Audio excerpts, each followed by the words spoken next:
여당이 보이콧 가능성을 시사했던 김행 여가부 장관 후보자의 인사청문회. 이 우여곡절 끝에 예정대로 오늘 오전 진행이 됐습니다. 김행 장관 후보자는 인사청문 자료 제출 요구 대부분을 거부한 것으로 알려졌습니다. 그래서 논란입니다. 이와 관련해 청문회 시작부터 여야의 언성이 높아졌습니다. 후보자 제출하시겠습니까?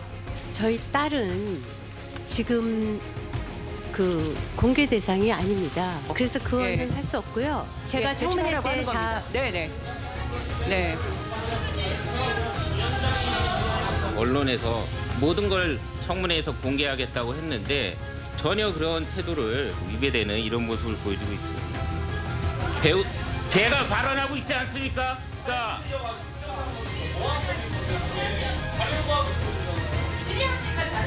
자료 요구하고 있지 않습니까? 진행하십시오.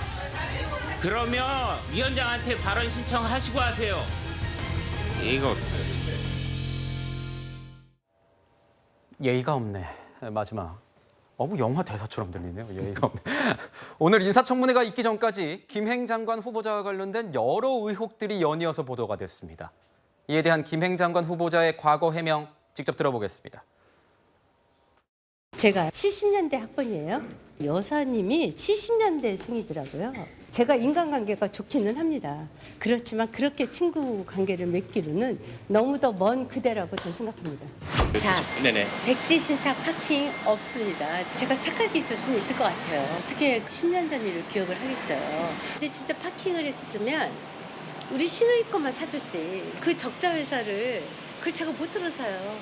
얼마 전만 해도 인권을 공부한 사람입니다. 그런데 갑자기 강간 당해도 출산해야 된다라고 말했다고 기사가 나와갖고 반인권적인 여성이 됐습니다. 근데 어떻게 이렇게 한순간에 반인권적인 사람으로 마녀사냥을 할 수 있을지 모르겠어요. 네, 이번 김행 장관 후보자의 청문회에서는요, 이런 논란들이 쟁점이 될 것 같습니다. 지금 주식 파킹 논란. 그러니까 파킹이라는 게 우호적 제3자에게 잠시 주식을 맡기는 겁니다. 이 논란. 방금 들은 대로 성차별 선전적 기사 작성 의혹, 김건희 여사와 친분 논란. 이런 게 쟁점이 될 것 같은데, 조기현 비원장님.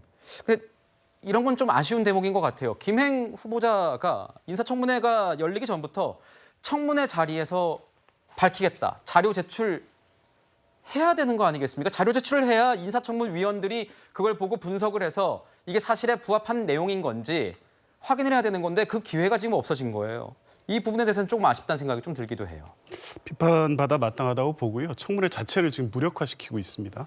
최초에 지명 받으신 이후에 여러 가지 의혹 제기가 나왔을 때 초반에 도어 스태핑하면서 이렇게 하나하나 밝혔는데 그게 다 사실이 아닌 게 바로바로 확인이 됩니다. 그러니까 그러한 언론의 의혹 제기에서 가짜 뉴스라고 다 규정을 해버렸고요.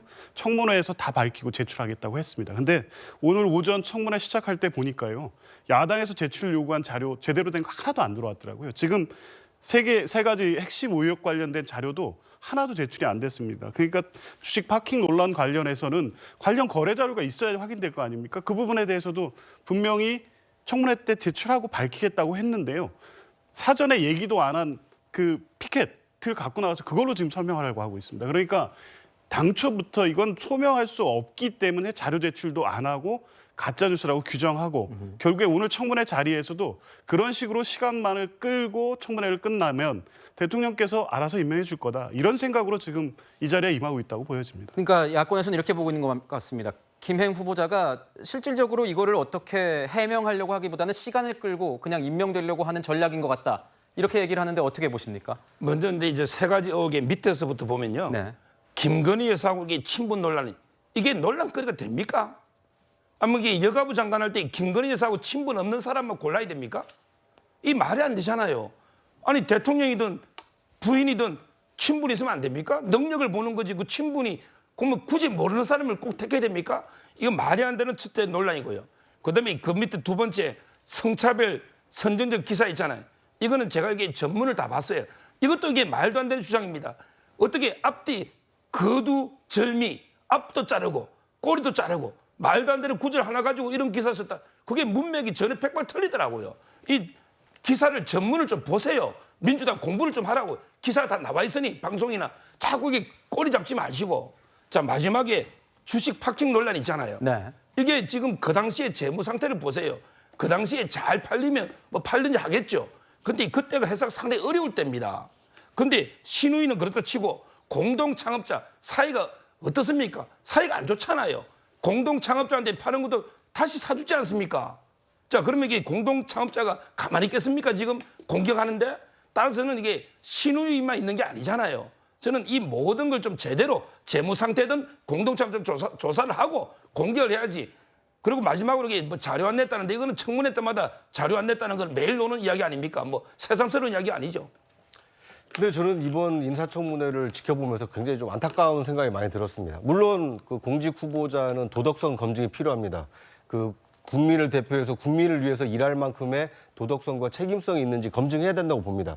그런데 지금 여성가족부의 경우에는 윤석열 정부가 탄생할 때부터 여가부를 존치시킬 거냐 아니면 폐지시킬 거냐 굉장히 논쟁이 많았던 부처입니다. 네. 이 부처의 수장으로 왔고 후보자로 내정이 됐을 때 가장 먼저 한 게 뭡니까?